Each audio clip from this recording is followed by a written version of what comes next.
तुम विवादों में आजम हो, हमको पता है। तुम बयानों में आजम हो, हमको पता है। ये जो अश्लीलता सर तुम्हारे चढ़ी है, तुम चुनावों में आजम हो, हमको पता है। ये पंक्तियां किस ओर इशारा कर रही हैं, ये बात तो आप भली भांति समझ गए होंगे। जी हां, हम बात कर रहे हैं सपा के कद्दावर नेता आजम खान की। जिस तरह से आजम खान जयाप्रदा पर एक के बाद एक बयान दे रहे हैं, इससे अन्य महिलाओं के भी आत्मसम्मान को ठेस पहुंचती है। एक महिला के खिलाफ ऐसी अभद्र भाषा का प्रयोग ये दर्शाता है कि नेता महिलाओं को मजबूती प्रदान करने वाली बातें चाहे जितनी बड़ी बड़ी कर ले, लेकिन वास्तव में कहानी कुछ और ही होती है। नाम के अनुरूप ही आजम विवादित बयानों के मामले में भी आजम ही है। चलिए हम बात करते हैं आजम खान के इन विवादित बयानों के बारे में हमारी इस रिपोर्ट में। मैं औरत हूँ, मुझे गैरत से देखो तुम, नहीं सुन लो मेरे बलिदान को, हैरत से देखो तुम, नहीं सुन लो। मुझी से आदि तेरा है, मगर तुम अंत मत चाहो, मेरी प्रचंड सीरत को न देखो तुम, यही सुन लो। आजम खान के लिए विवादित बोलों की आजमाइश करना कोई नई बात नहीं है। उनका ताजा बयान तो आपने सुना ही होगा, नहीं सुना तो हम सुना देते हैं। मैं आपसे सवाल करता हूं कि क्या राजनीति इतनी गिर जाएगी? 10 बरस जिसने रामपुर वालों का खून पिया, लहू पिया, जिसकी उंगली पकड़कर हम रामपुर में लेकर आए, रामपुर की गलियां, रामपुर की सड़कों की पहचान कराई, किसी का कांधा नहीं लगने दिया, उसके शरीर से आप गवाही दोगे। कांधा नहीं लगने दिया, छूने नहीं दिया, गंदी बात नहीं करने दी। आपने 10 साल अपना प्रतिनिधित्व कराया, मगर आपने और मुझे क्या फर्क है? शाहबाद वालों, रामपुर वालों, उत्तर प्रदेश वालों, हिंदुस्तान वालों, उसकी असलियत समझने में आपको 17 बरस लगे। मैं 17 दिन में पहचान गया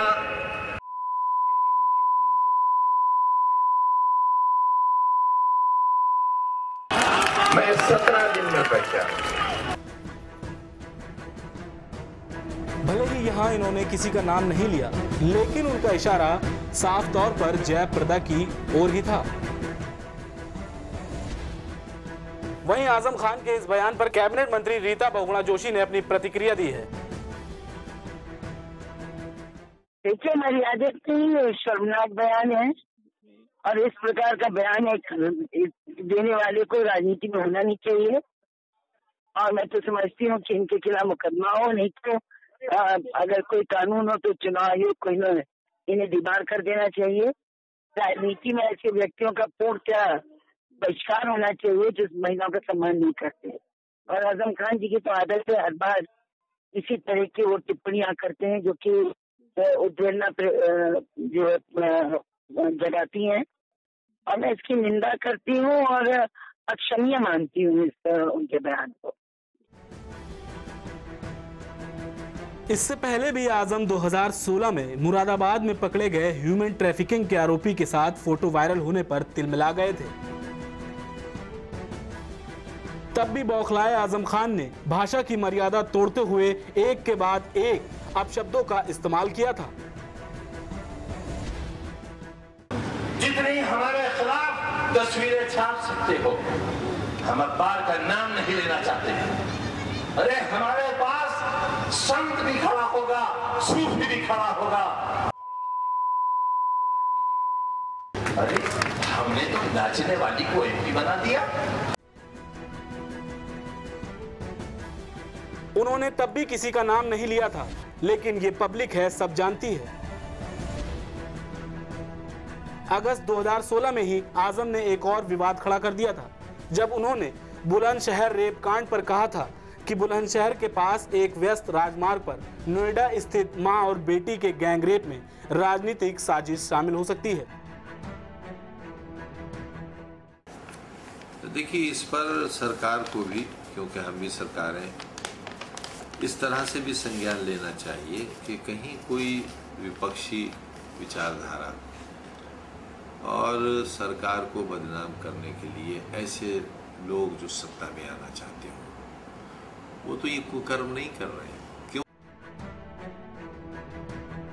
मई 2017 में भी आजम ने महिलाओं से हो रही छेड़छाड़ की खबरों पर कहा था कि लड़कियों को उन जगहों से दूर रहना चाहिए जहां पर उनके साथ छेड़छाड़ हो सकती है।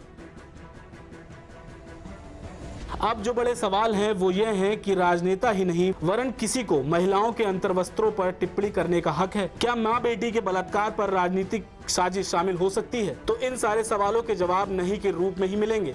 लेकिन महिलाओं को लेकर की गई आजम की टिप्पणियां ये बतलाती हैं कि उनके लिए कुछ भी जायज है। आजम शायद अश्लीलता के रास्ते ही सत्ता का सफर तय करना जानते हैं, लेकिन क्या बार बार उनका ये ड्रामा काम आने वाला है?